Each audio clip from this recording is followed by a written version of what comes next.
नमस्कार, मैं प्रिया। आज है 17 अगस्त। चलिए जानते हैं बिहार की 25 बड़ी खबरों को। बिहार में कोविड-19 प्रभावितों की संख्या पहुंची 1,04,000 के पार। बिहार में कोविड-19 प्रभावितों की संख्या लगातार बढ़ती जा रही है। स्वास्थ्य विभाग की तरफ से जारी किए गए आंकड़ों के अनुसार बीते दिन पिछले 24 घंटे में बिहार में कुल मिलाकर 2,187 नए मामलों की पुष्टि की गई है, जिसके बाद बिहार में संक्रमितों की कुल संख्या 1,04,093 पर पहुंच गई है। अगर प्रभावित जिलों की बात करें तो अररिया में 19, अरवल में 21, औरंगाबाद में 113, बांका में 19, बेगूसराय में 54, भागलपुर में 177, भोजपुर में 52, बक्सर में 46, दरभंगा में 35, पूर्वी चंपारण में 96, गया में 15, गोपालगंज में 71, जमुई में 28, जहानाबाद में 28, कैमूर में 6, कटिहार में 13, खगड़िया में 30, किशनगंज में 13, लखीसराय में 36, मधेपुरा में 35, मधुबनी में 127, मुंगेर में 50, मुजफ्फरपुर में 57, नालंदा में 90, नवादा में 18, पटना में 253, पूर्णिया में 82, रोहतास में 35, सहरसा में 57, समस्तीपुर में 37, सारण में 74, शेखपुरा में 33, शिवहर में 7, सीतामढ़ी में 78, सिवान में 28, सुपौल में 34, वैशाली में 57, पश्चिम चंपारण में 81। वहीं कोविड-19 से अब तक 72,566 मरीज ठीक हो चुके हैं। वहीं अब तक 537 लोगों की जान जा चुकी है। बाढ़ की चपेट में आए बिहार के 19 जिलों के 9 लाख हेक्टेयर फसल बर्बाद। जैसे जैसे बिहार में कोविड-19 प्रभावितों की संख्या बढ़ती जा रही है, वैसे वैसे बाढ़ प्रभावित जिलों की संख्या भी लगातार बढ़ती जा रही है। आपदा विभाग की तरफ से जारी किए गए जानकारी के अनुसार बिहार में वर्तमान समय में कुल मिलाकर 19 जिले बाढ़ की चपेट में हैं। इन जिलों में 251 प्रखंड में किसानों की 8.84 लाख हेक्टेयर में लगी फसल को नुकसान हुआ है। सबसे ज्यादा नुकसान मुजफ्फरपुर जिले के किसानों को हुआ है, जहां पर 1.08 लाख हेक्टेयर में लगी फसल की क्षति पहुंची है। दूसरे नंबर पर 85.29 हजार हेक्टेयर के साथ सीतामढ़ी और तीसरे नंबर पर 83.54 हजार हेक्टेयर के साथ दरभंगा जिला है। सुशांत सिंह राजपूत और उनकी बहनों का एक नया वीडियो आया सामने। सुशांत सिंह राजपूत के गुजरे 2 महीने से ज्यादा का समय हो गया है, जिसके बाद हर दिन सोशल मीडिया पर उनको लेकर तरह तरह के वीडियो सामने आते रहते हैं। इसी क्रम में बीते दिन एक बार फिर से सुशांत सिंह राजपूत और उनकी बहनों का एक वीडियो तेजी से सोशल मीडिया पर ट्रेंड कर रहा है। यह वीडियो सुशांत की बहन श्वेता सिंह कीर्ति ने ट्वीट किया है। इसमें सुशांत अपनी चारों बहनों के साथ मस्ती करते नजर आ रहे हैं। सुशांत अपनी बहनों के बीच में लेटे हुए हैं और यह चारों बहनें सुशांत के साथ हंसी मजाक कर रही है। एक बहन कहती है, सुशांत नहीं महेंद्र सिंह धोनी है। यह वीडियो तब की है जब MS धोनी ने पर्दे पर बखूबी काम किया था, जिसको शेयर करते हुए बहन श्वेता सिंह कीर्ति ने लिखा, एक वक्त था जब हमारे पास खुशियां थी। पूर्व प्रधानमंत्री की पुण्यतिथि पर उप मुख्यमंत्री सुशील कुमार मोदी ने दी श्रद्धांजलि। बीते दिन पूर्व प्रधानमंत्री अटल बिहारी वाजपेयी की पुण्यतिथि पर उप मुख्यमंत्री सुशील कुमार मोदी ने उन्हें श्रद्धांजलि दी है, जिसके तहत बीते दिन बिहार के भाजपा प्रदेश कार्यालय में वर्चुअल कार्यक्रम का आयोजन किया गया था, जिसमें बिहार के उप मुख्यमंत्री सुशील कुमार मोदी, भाजपा के राष्ट्रीय महासचिव राम माधव समेत बिहार भाजपा के सभी नेता ने हिस्सा लिया था। इस कार्यक्रम को संबोधित करते हुए उप मुख्यमंत्री सुशील कुमार मोदी ने कहा कि बिहार के लिए गंगा नदी पर दीघा, सोनपुर और मुंगेर में रेल सह सड़क पुल, कोसी नदी का बाढ़ का NTPC super thermal power station आदि वाजपेयी जी की अविस्मरणीय सौगात है। अटल जी सच्चे अर्थों में भारत रत्न थे। विधानसभा चुनाव की तैयारी में अब आप भी उतरी मैदान में। आगामी विधानसभा चुनाव को ध्यान में रखते हुए अब आम आदमी पार्टी भी तैयारी में जुट गई है। मिली जानकारी के अनुसार 18 अगस्त से बिहार दौरे पर प्रदेश अध्यक्ष सुनील सिंह निकलने वाले हैं, जिसका नाम आम आदमी पार्टी ने हम बदलेंगे बिहार रखा है। मिली जानकारी के अनुसार राजधानी के किदवईपुरी स्थित आम आदमी पार्टी के प्रदेश कार्यालय में पार्टी के प्रदेश अध्यक्ष सुनील सिंह ने प्रेस वार्ता की है। उन्होंने बताया है कि अरविंद केजरीवाल के जन्म दिवस के मौके पर पार्टी पूरे राज्य भर में भ्रष्टाचार विरोधी दिवस मना रही है। सभी जगह से स्थानीय भ्रष्टाचार के मुद्दे को लेकर विरोध किया जा रहा है। इतना ही नहीं, बीते दिन कई नए साथियों को भी पार्टी ज्वाइन करवाया गया है। आज बिहारी पहचान में हम बात करेंगे डॉक्टर वशिष्ठ नारायण सिंह की। डॉक्टर वशिष्ठ नारायण सिंह भोजपुर के निवासी थे और वो नेतरहाट आवासीय विद्यालय के छात्र रह चुके हैं और 1962 में 10वीं की बोर्ड परीक्षा में उत्तीर्ण हुए थे। पटना के साइंस कॉलेज से उन्होंने पढ़ाई की थी। साथ ही इस दौरान उनकी मुलाकात अमेरिका के प्रोफेसर से हुई थी, जो उस वक्त पटना आए हुए थे। उनकी प्रतिभा को प्रोफेसर पहचान गए थे और उन्हें बर्कली आकर शोध कार्य में शामिल होने का निमंत्रण भी दिया था। 1963 में वो कैलिफोर्निया विश्वविद्यालय में गए थे और 1969 में PhD की उपाधि वहां से हासिल की थी। इतना ही नहीं, उन्होंने पूरे देश में भारत का पिछड़ा राज्य माने जाने वाला बिहार को नई पहचान और नई ऊर्जा दिलाई थी। वॉशिंगटन में उन्होंने गणित के प्रोफेसर के तौर पर काम किया और 1971 में वापस अपने मातृभूमि भारत आ गए। वहीं भारत पहुंचकर उन्होंने भारतीय सांख्यिकी संस्थान कोलकाता और भारतीय प्रौद्योगिकी संस्थान कानपुर में काम किया था। उनकी दुनिया को साल 2019 में अलविदा कहने के बाद सरकार ने सामने आकर उनके नाम पर आरा इंजीनियरिंग कॉलेज का नाम रखने का ऐलान किया है। चुनाव से पहले राजद ने 3 एमएलए को किया 6 साल के लिए निलंबित। राजद कई नेताओं की वजह से अपनी छवि को लेकर आए दिन सवालों के घेरे में नजर आई है। वहीं अब विधानसभा चुनाव से ठीक पहले राजद ने रणनीतियों को सुधारने का काम किया है, जिसके तहत राजद ने बीते दिन 3 एमएलए को पार्टी से निष्कासित कर दिया है। राजद के 3 नेताओं को 6 साल के लिए पार्टी से बाहर कर दिया गया है, जिसके तहत राजद की बांकीपुर विधायक प्रेमा चौधरी, फराज फातिमा और गायघाट विधायक महेश्वर यादव को पार्टी ने 6 साल के लिए बाहर कर दिया है। खबरों की माने तो यह तीनों नेता पार्टी के खिलाफ उठ रहे आवाज के कारण बाहर निकाले गए हैं। इस्तीफे के बाद श्याम रजक को जदयू ने पार्टी से निकाला बाहर। जदयू कैबिनेट में उद्योग मंत्री और जदयू के वरिष्ठ नेता रह चुके श्याम रजक को पार्टी ने बाहर का रास्ता दिखा दिया है। मिली जानकारी के अनुसार जैसे ही नीतीश कैबिनेट को इस बात की भनक लगी कि शायद श्याम रजक पार्टी छोड़ने वाले हैं और जल्द ही राजद का हाथ थाम सकते हैं, तो पार्टी ने यह कदम उठाया है। राष्ट्रीय अध्यक्ष नीतीश कुमार की सहमति के बाद जदयू के प्रदेश अध्यक्ष वशिष्ठ नारायण सिंह ने आदेश जारी किया है। आपको बता दें, काफी दिनों से पार्टी से श्याम रजक नाराज चल रहे थे। राजद की तरफ से बात बनने के बाद उन्होंने पार्टी छोड़ने का निर्णय लिया था। इतना ही नहीं, उन्हें मंत्री पद से भी हटा दिया गया है। 1 अगस्त से जारी लॉकडाउन के बीच कुल मिलाकर 2,73,68,420 रुपए की हुई वसूली। कोविड-19 के बढ़ रहे माहौल के बावजूद लोग सुधरने का नाम नहीं ले रहे। सरकार की तरफ से 1 अगस्त से लागू अनलॉक 3 के गाइडलाइंस का अनुपालन करवाया जा रहा है। 1 अगस्त की बात करें तो अब तक 51 मामले दर्ज किए जा चुके हैं। वहीं 70 व्यक्तियों को सलाखों के पीछे पहुंचाया गया। वहीं कुल मिलाकर 1,08,06 वाहन को जब्त किया जा चुका है और 2,73,68,420 रुपए की राशि वसूली जा चुकी है। इसके साथ ही सार्वजनिक स्थानों पर मास्क नहीं पहनने वालों से बीते दिन पिछले 24 घंटे में 2,90,750 की राशि वसूली गई है। सुशांत सिंह राजपूत के दोस्त ने इस पूरे मामले में बहुत लोगों के शामिल होने की जताई आशंका। सुशांत सिंह राजपूत के मामले में उनके दोस्त गणेश हिरबड़कर ने जो दावा किया है वो बेहद ही चौंकाने वाले हैं। उनका कहना है कि सुशांत सिंह राजपूत के जाने से पहले एक बड़ी पार्टी हुई थी, उसमें कई नामी गिरामी हस्तियां शामिल हुई थी। उस पार्टी में बहुत कुछ हुआ था जिसके बारे में सुशांत सब कुछ जानते थे। इस मामले में संदीप नाम के एक शख्स का नाम भी लिया गया है। उसमें कहा गया है कि संदीप भी कुछ जानते थे। हालांकि शुरुआती दौर में उन्होंने सुशांत के गुजर जाने की जानकारी देर से मिलने की बात कही थी। दूसरी तरफ गणेश का यह भी कहना है कि सुशांत दिशा सालियान को लेकर कई बातों को जानते थे, जिसकी जानकारी कुछ लोगों को लग चुकी थी। सुशांत की तरफ से अपनी जान देने की बात गलत है, वो ऐसा कर ही नहीं सकते हैं। उन्हें पता था कि सुशांत के साथ किसने साजिश रची है। अगर उन्हें सुरक्षा मिलती है तो वो उन सभी का नाम सामने ले आएंगे। आपदा राहत पर राजद ने नीतीश कुमार पर लगाए आरोप। आपदा राहत कार्यों को लेकर के राजद की तरफ से मुख्यमंत्री नीतीश कुमार पर आरोपों की झड़ी लगा दी गई है। मिली जानकारी के अनुसार राजद के प्रदेश अध्यक्ष जगदानंद सिंह ने प्रेस वार्ता करके कहा है कि मुख्यमंत्री नीतीश कुमार ने देश में मिसाल कायम की है। स्वतंत्रता दिवस के अभिभाषण के दौरान राजनीतिक भाषण देकर बिहार की गरिमा को तार तार कर दिया है। नीतीश कुमार ने अपने अभिभाषण के दौरान नेता प्रतिपक्ष तेजस्वी यादव को बयानबाजी की है, जो कि बिल्कुल ही अनुचित है। बिहार में सरकारी नौकरी के नाम पर भ्रष्टाचार किया गया है। मुख्यमंत्री नीतीश कुमार को कोविड-19 के मामले को लेकर हिम्मत नहीं है कि वो जमीन पर आकर इस बारे में चर्चा करें। आप हवा में जाकर लोगों की सुध लेते हैं। कोविड-19 और बाढ़ के बीच केवल और केवल तेजस्वी ही काम करते नजर आए हैं।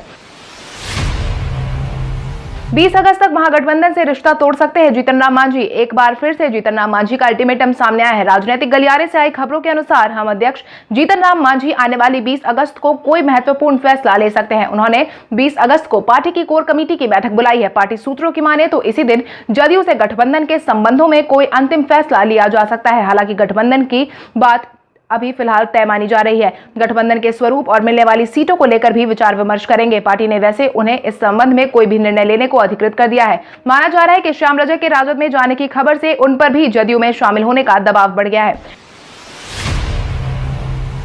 नेता प्रतिपक्ष तेजस्वी यादव जमीनी स्तर पर प्रभावितों से मुलाकात कर रहे हैं। इसी क्रम में बीते दिन तेजस्वी यादव ने बाढ़ प्रभावितों से मुलाकात के दौरान सरकार को एक बार फिर से निशाने पर लिया है, जिसके तहत उन्होंने कहा है कि 16 जिले, 130 प्रखंड और 81 लाख लोग बाढ़ से बुरी तरीके से प्रभावित हैं। नीतीश सरकार कुंभकर्ण की निंद्रा में सो रहे हैं। प्रभावित लोग बता रहे हैं कि बाढ़ राहत और मदद के नाम पर खुली लूट हो रही है। प्रभावित परेशान चल रहे हैं, लेकिन मजाल है कि मुख्यमंत्री नीतीश कुमार की नींद टूटे। भोजपुरी एक्ट्रेस अक्षरा सिंह ने सुशांत सिंह राजपूत को लेकर लगाई न्याय की गुहार। सुशांत सिंह राजपूत के परिवार के अलावा अब कई कलाकार भी उनके लिए न्याय की गुहार लगा रहे हैं। इसी क्रम में भोजपुरी एक्ट्रेस अक्षरा सिंह ने भी बीते दिन उन्हें न्याय दिलाने की मांग की है, जिसके तहत उन्होंने कहा है कि सुशांत को न्याय मिलना चाहिए। बिहार पुलिस ने जिस तरह से सुशांत के लिए स्टैंड लिया वो काफी सराहनीय है। उन्होंने आगे कहा कि मामले में जांच कर रही सीबीआई की टीम सुशांत को न्याय दिलाने में जुटी है। सुशांत के दोस्त गणेश के द्वारा मांगी जा रही सुरक्षा का भी अक्षरा सिंह ने समर्थन किया है। इतना ही नहीं, उन्होंने कंगना रनौत के हर बयान को भी सही बताया है। रेलवे में नौकरी करने का मिला शानदार मौका। रेलवे में नौकरी करने का सपना देख रहे युवाओं के लिए खुशखबरी। नॉर्थ ईस्ट फ्रंटियर रेलवे में अप्रेंटिस के 4,499 पदों पर भर्ती के लिए आवेदन मांगे गए हैं। इन पदों के लिए उम्मीदवारों का चयन 10वीं के अंकों के आधार पर किया जाएगा। आवेदन प्रक्रिया 16 अगस्त 2020 से शुरू हो गई है। इच्छुक उम्मीदवार विभाग की आधिकारिक वेबसाइट पर जाकर आवेदन कर सकते हैं। आवेदन करने की अंतिम तारीख 15 सितंबर 2020 बताई गई है। इच्छुक और योग्य उम्मीदवार नॉर्थ ईस्ट फ्रंटियर रेलवे के आधिकारिक वेबसाइट www.nfr.indianrailways.gov.in पर विजिट कर 15 सितंबर तक आवेदन कर सकते हैं। श्रम संसाधन विभाग के सभी कर्मचारियों को दफ्तर बुलाने का जारी किया गया आदेश। बिहार सरकार ने श्रम संसाधन विभाग के सारे कर्मचारियों के दफ्तर आने का फरमान जारी कर दिया है। नए आदेश के अनुसार विभाग के हर कर्मचारी अब दफ्तर आएंगे। श्रम संसाधन विभाग में अपने सभी कर्मियों को ऑफिस आना अनिवार्य कर दिया है। विभाग का यह तर्क है कि स्वीकृत पदों की तुलना में आधे ही पद पर कर्मी कार्यरत है, इसलिए सभी कर्मी हर हाल में आए। और फिर गौर करने की बात यह है कि विभाग के मंत्री विजय कुमार सिन्हा सहित दर्जन भर कर्मी और अधिकारी कोविड-19 की चपेट में आ चुके हैं, फिर भी श्रम संसाधन विभाग अपने कर्मचारियों को दफ्तर बुला रहा है। नीतीश सरकार के मंत्री की तबीयत बिगड़ी। मुख्यमंत्री नीतीश सरकार के कैबिनेट में एक मंत्री की तबीयत खराब चल रही है, जिसके बाद उन्हें रविवार को शाम में एयर एम्बुलेंस से दिल्ली बेहतर इलाज के लिए भेजा गया है। मिली जानकारी के अनुसार बिहार सरकार के प्रचार एवं अति पिछड़ा कल्याण विभाग के मंत्री विनोद कुमार सिंह की तबीयत अचानक खराब हो जाने के बाद उन्हें अस्पताल में भर्ती करवाया गया है। पटना में 2 दिनों से उनकी तबीयत में कोई सुधार नहीं होने के बाद उन्हें दिल्ली ले जाने की सलाह दी गई है। आपको बता दें, मंत्री विनोद कुमार ने पिछले महीने ही कोविड-19 को मात देकर अपने घर वापसी की थी। नीरज कुमार ने लालू तेजस्वी को एक बार फिर लिया निशाने पर। बिहार सरकार के सूचना एवं जनसंपर्क मंत्री नीरज कुमार ने एक बार फिर से नेता प्रतिपक्ष तेजस्वी यादव और लालू प्रसाद यादव पर निशाना साधा है, जिसके तहत उन्होंने कहा कि तेजस्वी यादव यह कब समझेंगे कि प्राकृतिक आपदाएं राजनीतिक दृष्टिकरण का साधन नहीं होती, बल्कि प्रभावित के सहायतार्थ उपलब्ध होने का वक्त है। 2017 में बाढ़ के वक्त भी गंगा मैया की कृपा बताकर बाढ़ प्रभावितों को भाग्यशाली घोषित कर ज्ञान बांट रहे थे कि जान बचाइए, दूध चढ़ाइए और पूजा कीजिए। उन्होंने आगे कहा कि कुछ लोग प्रभावितों का मखौल उड़ा आनंदित हो रहे हैं, लेकिन मुख्यमंत्री नीतीश कुमार जी इस मामले में संवेदनशील है। उन्होंने हमेशा कहा है कि सरकारी खजाने पर पहला हक प्रभावितों का है। सीमा बल भर्ती के लिए 1522 पदों पर निकाली गई रिक्तियां। सशस्त्र सीमा बल भर्ती के लिए आवेदन विभागों में 1522 पदों के लिए आवेदन आमंत्रित किए गए हैं। इसमें एसएसबी भर्ती 2020 ऑनलाइन आवेदन के इच्छुक उम्मीदवार आवेदन कर सकते हैं।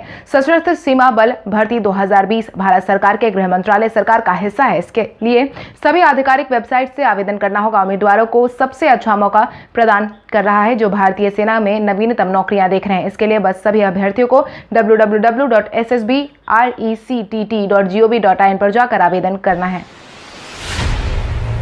जदयू कार्यालय को दिया जा रहा है कॉर्पोरेट लुक। आगामी विधानसभा चुनाव को ध्यान में रखते हुए जदयू कार्यालय का चेहरा बदलने का काम किया जा रहा है। भवन निर्माण मंत्री अशोक चौधरी की देखरेख में पार्टी कार्यालय के अत्याधुनिक खेमे को अंतिम रूप देने की तैयारी हो रही है। इस भवन में चुनाव प्रचार से लेकर पार्टी की अहम बैठक के लिए कई तरह की सुविधाएं करवाई जा रही हैं। अधिकारियों की माने तो जदयू कार्यालय को कॉर्पोरेट लुक देने की तैयारी की जा रही है। राजद से निकाले गए फातमी ने राजद के नेतृत्व पर उठाए सवाल। राष्ट्रीय जनता दल के से 6 साल के लिए बाहर निकाले गए विधायक फराज फातमी ने पार्टी नेतृत्व पर सवाल उठाया है। उन्होंने कहा है कि जब पार्टी पहले से ही उन्हें विधायक मानने से इनकार कर चुकी है तो फिर इस तरीके से बाहर निकालने का क्या मतलब है। वहीं उन्होंने यह भी कहा कि पार्टी में चुन चुनकर मुस्लिम नेताओं को निशाना बनाया जा रहा है। मीडिया हाउस से बातचीत के दौरान उन्होंने आगे कहा कि पहले मेरे पिता के साथ गलत व्यवहार किया गया, मैंने और मेरे पिता ने पूरी जिंदगी पार्टी की सेवा में लगा दी और अब हमारे साथ इस तरह का व्यवहार किया गया है।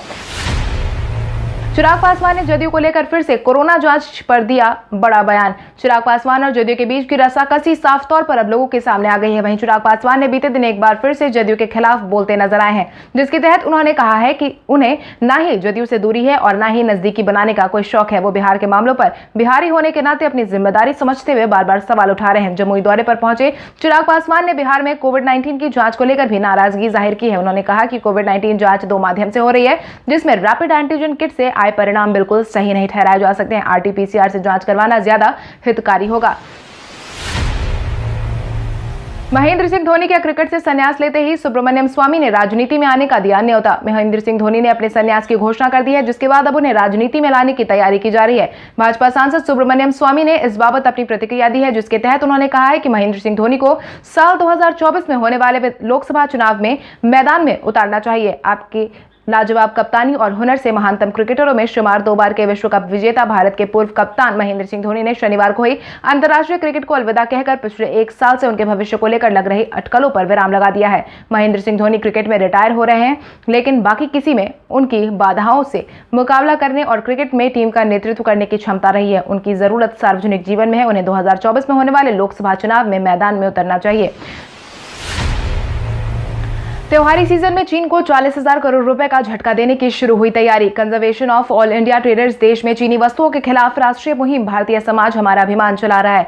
इसके तहत उसने सभी त्योहारों में भारतीय सामान के उपयोग के साथ ही मनाने का आह्वान करते हुए कहा है कि इस साल की दिवाली में चीन का कोई भी सामान इस्तेमाल नहीं करने की कोशिश की जाएगी। इसी कड़ी में आने वाले 22 अगस्त को भगवान श्री गणेश जी का जन्मदिवस गणेश चतुर्थी को भी इस बार नए तरीके से मनाने के लिए कैट ने तैयारी शुरू कर दी है, जिसके तहत बीते दिन मिट्टी, गोबर और खाद से बने पर्यावरण मित्र गणेश जी की कुछ प्रतिमा को जारी किया गया है।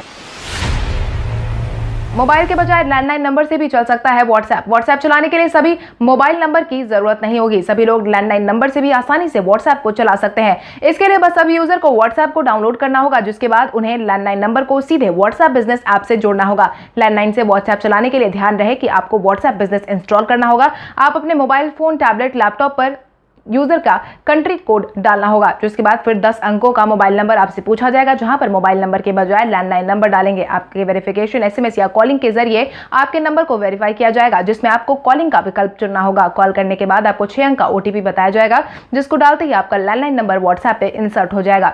कल हमारे द्वारा पूछे गए सवाल का जवाब आप में से बहुत सारे यूजर ने हमें कमेंट करके दिया था। उसके लिए आपका बहुत बहुत धन्यवाद। आप में से जिन यूजर का कमेंट हमें अच्छा लगा है उनके नाम है रविंद्र पासवान, धर्मेंद्र कुमार, नीतीश कुमार, राजा कुमार, रामहर्ष राज, सलीम भाई, सिद्धि कुमारी, पप्पू कुमार, अखिल राज, रणधीर कुमार, अमरेश कुमार, पप्पू कुमार, स्वाति कुमारी, गौतम कुमार, शिवशंकर यादव, अमरदीप कुमार, सुप्रिया कुमारी, राहुल कुमार और नीतू कुमारी। इसके अलावा हमारी टीम को और भी लोगों के जवाब अच्छे लगे हैं, मगर समय के अभाव के कारण हम उनका नाम नहीं ले पाए। लेकिन आप हमारे सवालों का जवाब देते रहे, हम कल आपका नाम लेने की पूरी कोशिश करेंगे। तो चलिए बढ़ते हैं आज के सवाल की ओर। आज का सवाल कुछ इस प्रकार है। आपके अनुसार महेंद्र सिंह धोनी के संन्यास के बाद सुब्रमण्यम स्वामी द्वारा उन्हें 2024 के लोकसभा चुनाव में उतारने के सुझाव से आप कितने सहमत हैं? अपने जवाब हमें कमेंट करके जरूर बताएं। इसके साथ ही आज के लिए बस इतना ही। अगर आप ये वीडियो हमारा YouTube पर देख रहे हो तो हमारे चैनल को सब्सक्राइब करें और बेल आइकन दबाना ना भूलें। और अगर आप ये वीडियो हमारा Facebook पर देख रहे हो तो इस वीडियो को लाइक करें और ज्यादा से ज्यादा शेयर करें। धन्यवाद।